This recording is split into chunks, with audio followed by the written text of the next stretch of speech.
आप लोग का बहुत बहुत स्वागत है जीके ओशन यूट्यूब चैनल पर। देखिए, आज के इस वीडियो में हम लोग डिस्कस करेंगे साइंस के मोस्ट इंपॉर्टेंट 20 क्वेश्चन जो कि आपके आने वाले एग्जाम के लिए इंपॉर्टेंट है। साथ ही साथ मैं आपको इंपॉर्टेंट फैक्ट भी बताती चलूंगी जो कि आपके लिए इंपॉर्टेंट है, आपका रिवाइज भी होता जाएगा। वीडियो को पूरा देखिएगा। लास्ट में आपसे एक इंपॉर्टेंट क्वेश्चन पूछूंगी जिसका आंसर आपको कमेंट सेक्शन में देना होगा। तो चलिए हम लोग अपना आज का डिस्कशन स्टार्ट करते हैं। डिस्कशन को स्टार्ट करने से पहले आप लोग के लिए क्वेश्चन है, इसको आप अटेम्प्ट करिए। इसका आंसर मैं आपको लास्ट में दे दूंगी। क्वेश्चन है, दोपहर के 12 बजे किस दिशा में इंद्रधनुष दिखाई देता है। ठीक है, आपके सामने चार ऑप्शन है, पश्चिम में, दक्षिण में, पूर्व में या नहीं दे सकते हैं। इसको आपको आता है आंसर तो इसको अटेम्प्ट करिए, नहीं तो मैं इसका लास्ट में आंसर आपको दे ही दूंगी। ठीक है, तो आज का हमारा पहला मोस्ट इंपॉर्टेंट क्वेश्चन है जो कि साइंस में कई बार पूछा गया है, साइंस के सेक्शन में। ये क्वेश्चन है, जो रक्त वर्ग होते हैं ए बी एंड ओ और ए बी, इनमें से सर्वदाता कौन सा होता है। ठीक है, सर्वदाता कौन सा होता है। आपके सामने चार ऑप्शन है, इजी क्वेश्चन है, बेसिक क्वेश्चन है, तो यहाँ पे हमारा सही आंसर रहेगा ऑप्शन नंबर बी, ओ। ठीक है, देखिए कुछ आपको इंपॉर्टेंट फैक्ट यहाँ से याद कर लेना है, जैसे कि देखिए जो कार्ल लैंडस्टीनर ने 1900 में चार रक्त समूह की खोज की थी, ए बी और ओ, जिसमें से ओ कौन सा होता है, यूनिवर्सल डोनर होता है। ठीक है, क्योंकि इसमें कोई एंटीजन नहीं पाया जाता है, जबकि ए बी जो है वो सर्वग्राही यानी कि यूनिवर्सल रिसिपिएंट होता है, और क्योंकि इसमें एंटीबॉडी विद्यमान नहीं होते हैं। ठीक है, इतना आपको अच्छे से याद कर लेना है। नेक्स्ट क्वेश्चन है आपके सामने, पुरुष जीन संगठन होता है कौन सा। बहुत इजी क्वेश्चन है, तो यहाँ पे हमारा सही आंसर आएगा एक्स वाई।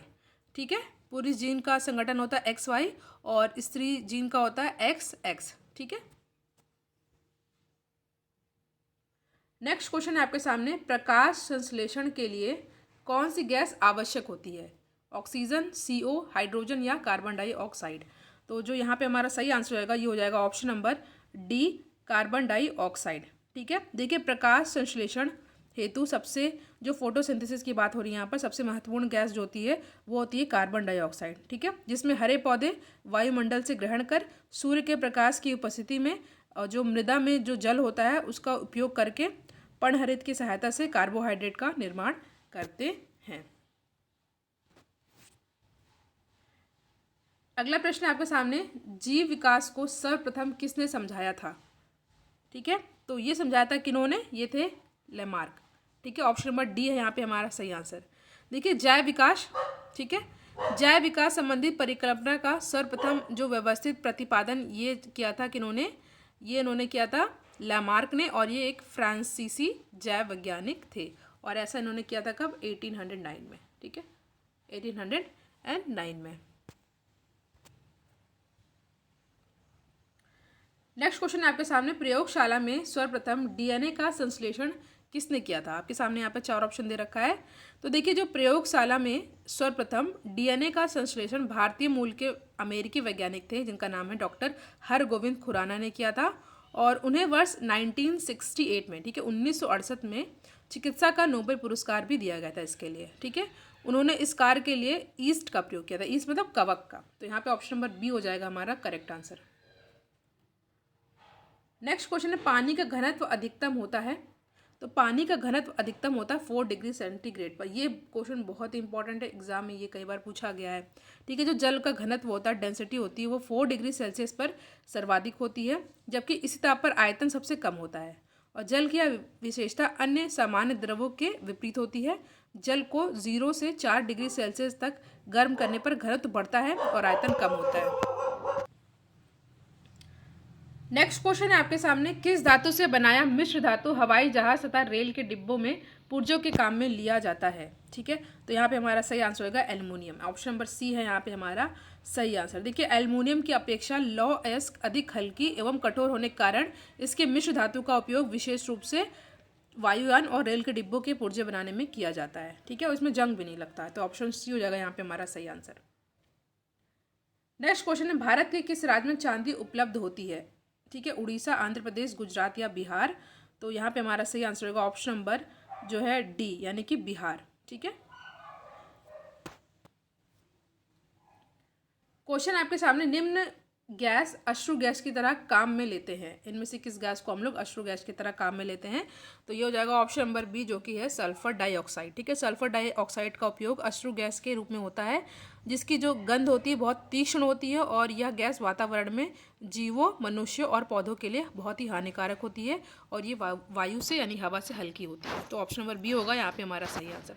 सभी फैक्ट आपको अच्छे से याद कर लेना। मोस्ट इंपॉर्टेंट क्वेश्चन, प्रकाश का शून्यावकाश में वेग अनुमानतः कितना होता है? तो ये होता है 3 × 10⁸ मीटर पर सेकेंड। ठीक है, अगला क्वेश्चन है, रसायन उद्योग में कौन सा तेजाब मूल रासायनिक माना जाता है? तो यहाँ पे हमारा सही आंसर होगा ऑप्शन नंबर सी, H2SO4। ठीक है, सल्फ्यूरिक अम्ल यानी कि H2SO4 एक प्रबल अकार्बनिक अम्ल होता है। ठीक है, इसका उपयोग प्रयोगशाला में प्रतिकारक के रूप में तथा अनेक रासायनिक उद्योगों में विभिन्न रासायनिक पदार्थों के संश्लेषण में होता है। ये रंगहीन, गंधहीन और तेल जैसा भारी तरल पदार्थ होता है। सभी आपको अच्छे से याद कर लेना। इसको हम लोग सल्फ्यूरिक अम्ल भी कहते हैं, याद रखिएगा। नेक्स्ट क्वेश्चन है, आंतों के रोगी के निदान में निम्न किरणों का उपयोग किया जाता है?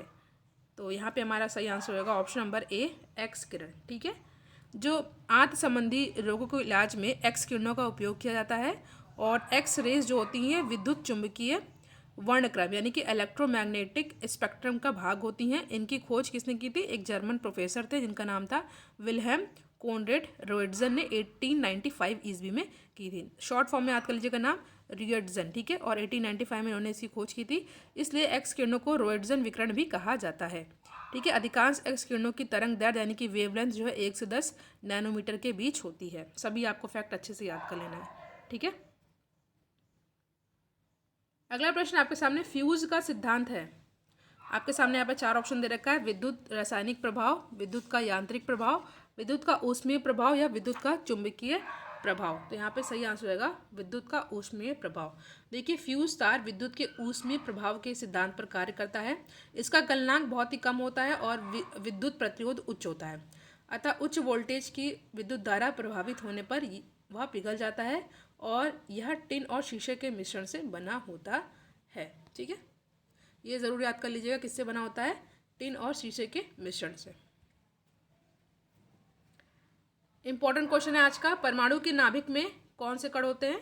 तो परमाणु के नाभिक में होते हैं प्रोटॉन और न्यूट्रॉन। ठीक है, जो परमाणु, देखिए जो पदार्थ जो है परमाणु से मिलकर के बना होता है, और परमाणु के केंद्र में एक नाभिक होता है जो धनावेशित प्रोटॉन और आवेश रहित न्यूट्रॉन उपस्थित होते हैं, और जो इलेक्ट्रॉन होते हैं ये नाभिक के चारों ओर चक्कर लगाते हैं, और इलेक्ट्रॉन जो है आपको पता है ये ऋण आवेश युक्त होते हैं। आपको अच्छे से याद कर लेना, प्रोटॉन ये धनावेशित होते हैं और न्यूट्रॉन ये जो है आवेश रहित होते हैं। इलेक्ट्रॉन जो है ये नाभिक के चारों ओर चक्कर लगाते हैं और ये जो है ऋण आवेशित होते हैं। फिलहाल हमारा जो आंसर हो जाएगा वो हो जाएगा ऑप्शन नंबर ए, प्रोटॉन और न्यूट्रॉन। मोस्ट इंपॉर्टेंट है, याद रखिए, न्यूट्रॉन आवेश रहित होते हैं, प्रोटॉन पॉजिटिव होते हैं, इलेक्ट्रॉन नेगेटिव होते हैं। शुष्क बर्फ, आपको पता है ये क्वेश्चन कितनी ही बार एग्जाम में पूछा गया है। ठीक है, शुष्क बर्फ क्या है? तो ये होता है ठोस कार्बन डाइऑक्साइड। देखिए, कुछ इंपॉर्टेंट फैक्ट आपको यहाँ से अच्छे से याद कर लेना है। जो ठोस कार्बन डाइऑक्साइड को हम लोग शुष्क बर्फ या शुष्क हिम कहते हैं। ये गर्म करने पर द्रव अवस्था में परिवर्तित हुए बिना ये सीधे किस में परिवर्तित हो जाता है? गैस में परिवर्तित हो जाता है। ठीक हो, इतना आपको अच्छे से याद कर लेना है।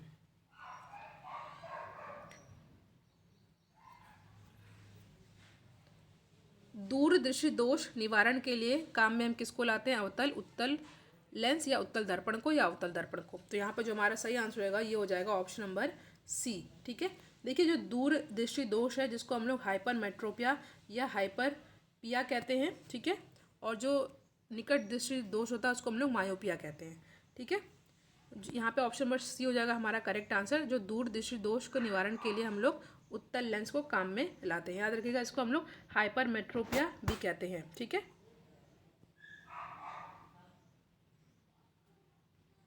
दूरदृष्टि दोष में हमको पास की चीज़ें जो है नहीं दिखती हैं, दूर की दिख जाती हैं। दूर की वस्तुएं इसमें बहुत ही क्लियर होती हैं, मगर जो पास की होती हैं ब्लर होती है, यानी कि धुंधली दिखाई देती हैं। दाढ़ी बनाने के लिए हम लोग काम में लाते हैं किसको? तो ये होता है क्या? अवतल दर्पण। ठीक है, दाढ़ी बनाने के लिए जो यूज़ होता है वो क्या होता है? अवतल दर्पण।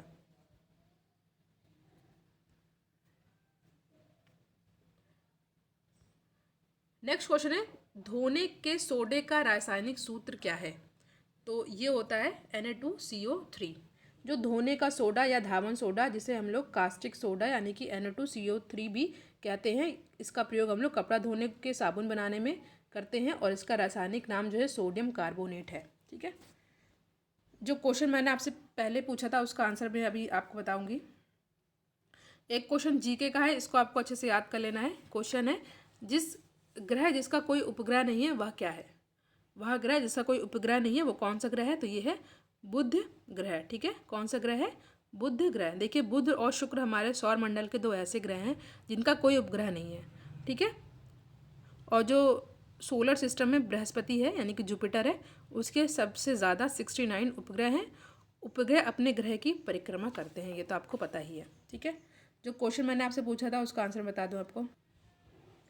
क्वेश्चन था, दोपहर के 12 बजे किस दिशा में इंद्रधनुष दिखाई देता है? तो इस क्वेश्चन का करेक्ट आंसर देख नहीं सकते। देखिए, दोपहर के 12 बजे सूर्य सीधे सर के ऊपर होता है, अतः प्रकाश का अपवर्तन वर्णों की बूंदों में नहीं हो पाता है, इसलिए इंद्रधनुष नहीं दिखाई देता है। इंद्रधनुष सदैव सूर्य के विपरीत दिशा में दिखाई देता है। ठीक है, तो ऑप्शन नंबर डी हो जाएगा यहाँ पे हमारा सही आंसर। आज के लिए क्वेश्चन जिसको आपको सॉल्व करना है कमेंट सेक्शन में क्वेश्चन है आपके सामने। वेट, ज्योग्राफी क्वेश्चन है, गल्फ स्ट्रीम क्या है? खाड़ी में एक नदी है, एक महासागरीय धारा है, जेट स्ट्रीम का दूसरा नाम है, या एक धरातलीय हवा है? इसका आंसर आपको कमेंट सेक्शन में देना है। वीडियो आपके लिए हेल्पफुल हो तो लाइक एंड शेयर जरूर करिएगा। Thank you.